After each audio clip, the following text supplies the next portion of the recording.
Hi, I'm Soumya Lakshmi. I'm a fabric artist from Chennai. Today I'm back with a video for making curtains. I'm actually redoing my house, and I thought why not share that as a video while I do it for my house. The pandemic has put a stall to other woodwork and rework in the house. So I thought, okay, let me do what I can do from my side while waiting it out. So I've already started the project, and I've already made one part of the curtain. I'll show you through the other part that I make. You'll need a lining material and a thick quilting quality cotton, or even a saree will do. The lining material can be made thicker when you're using a thinner material for the screen, for the curtain part, like if you're using a thinner silk or tussar or any other saree that has embroidery work on it, you can use a thicker lining material. If the main curtain material itself is thick, the lining material can be made thin, because too much of weight will be heavy to hang, it may droop, there will be other issues due to it. So we have to be careful about maintaining the weight also. I've simplified what I'm doing now, so that it will be easier for everyone. Hope you're able to see what I've written here. Okay, it looks inverted in the reflection on the camera. Okay, let me take you through. First, we have to measure our window. My window was around 122 centimeters by 122 centimeters. Then the height of the rod from the window and to the depth that you want from the window's edge. These are three components that you have to measure for the height. Then the width of the window. For me, since it was a square window, it was pretty easy for me to work with. Now, for the fabric that you are going to use, you'll calculate the height as the width. First, we'll take the width. Width is very easy. You will have to take 2.75 to 3 times the width of the window by half for every, because the curtain usually has two components coming from both sides. So we'll be taking two parts of it. So divide the width of the curtain by 2, and the width of one side of the curtain will be 2.75 to 3 times the width of the window, the half of the width of the window. The height will be the width, when you calculate like this, includes seam allowance, so you don't have to add extra seam allowance to it. The height will be height of the window, the height of the rod from the top of the window, the depth that you want below the window, till where you want the curtain to hang around. So add all these three, plus add 20 centimeters as seam allowance. For me, I got some 170 by 150. 150 was the total, 150 centimeters was the total height, and for each curtain it was around 170 centimeters. So you will not get a fabric easily at that width and width, so you might have to patch up. I have patched up what I have with me now, because I'm unable to go out and purchase fabrics. I have some quilting cottons that I got from a friend of mine.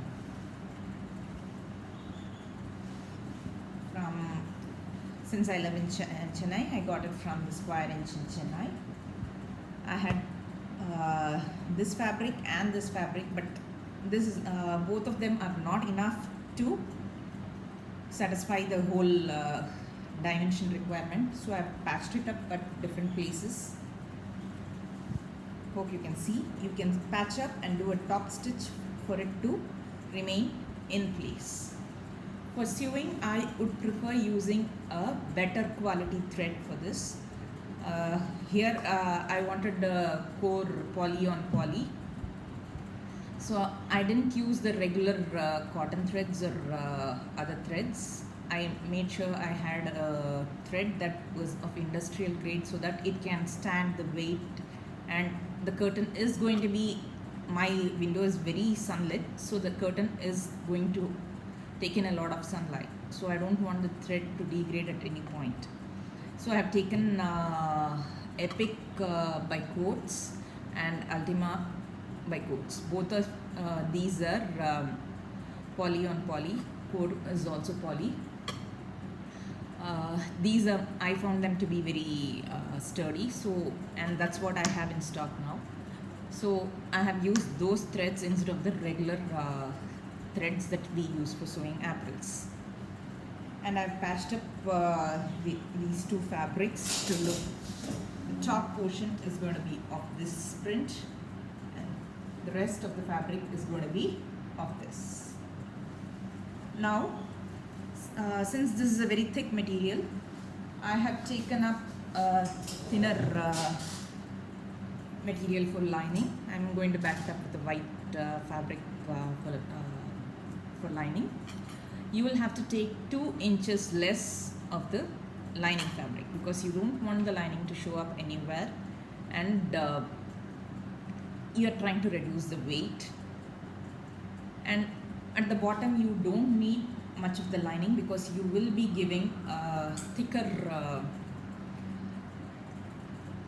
maybe a canvas, an old jeans if you are using jeans pants and ripping off jeans pants and using, you might have to patch up at many places. Canvas is a good option. The fusible interfaces, thicker interfaces that we use for bags, they are also a great option.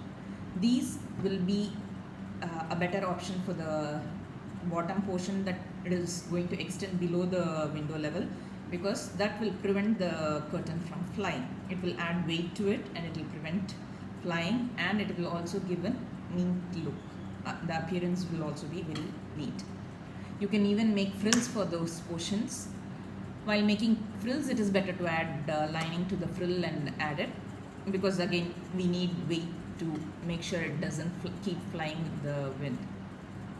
If you are making a double layer curtain, where like what they call as day and night curtain, the day curtain could be of a much lighter material that can fly around with the wind.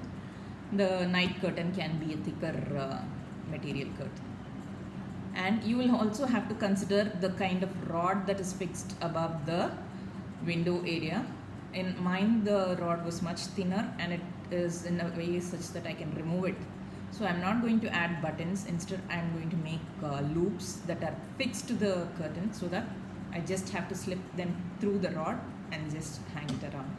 And I don't have buttons in stock now, so I will have to figure out my own way of doing it in these situations. So let's start doing it. First, you will have to figure out the loop component. If you're going to make a curtain without you probably can do a loop on the curtain where the loop is seen. Hope you are able to see it. Or you can make a curtain where the loop is not seen. Here the loop will be at the back. It will be going through the rod, around the rod like rings.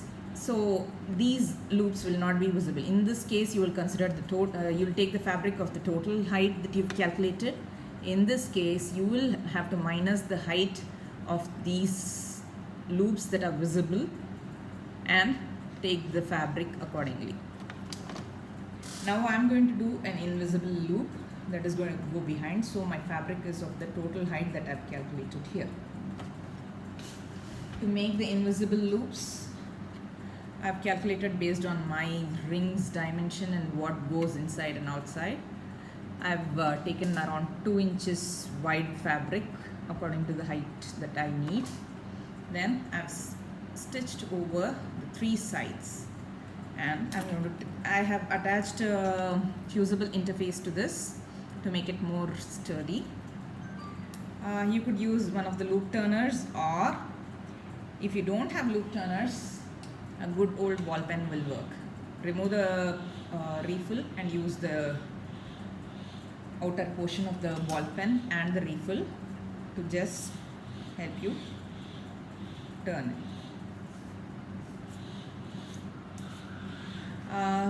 Fixing loops at 8 to 9 inches distance, each loop at 8 to 9 inches distance is more favorable because it gives you a slight frilly feel. At the same time, it's not very far apart, it's not too close. If you add the loops too close to each other, they may clog up together and may not give you enough frilly feel. If you put them far apart, the curtain might droop due to the weight because we are not providing enough support at the needed intervals. So I am taking 8.5 inches of distance. Here I am talking in inches. All the while I was talking about centimeters. Now I am talking in inches. Okay. So 8.5 inches. So my width divided by 8.5 gave me a rough value somewhere near 8 loops. So I have made 8 loops for my curtain.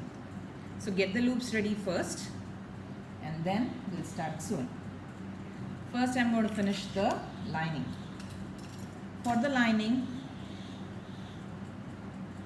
I have again patched up 2 fabrics because it is not wide enough to suit my needs. Patch up and do a top stitch so that it is standing sturdily. Now for the bottom portion, I am going to take a marking of 2 inches from the bottom. I have made a slit here, 2 centimeters from the bottom, and then from there, don't look at this, this is 10, 2 and 10. This is the ideal fold needed for the bottom. It will give a wider fold. At the same time, you can insert when you're doing it for the main curtain, you can insert thicker canvas in it, and it will give a very neat appearance. Too much of fabric will also not be wasted. So it is 2 centimeters, and from the 2 centimeters it is 10 centimeters. Totally 12 centimeters are going to go in. I told you to add seam allowance. This was the seam allowance meant to do. Then on the top,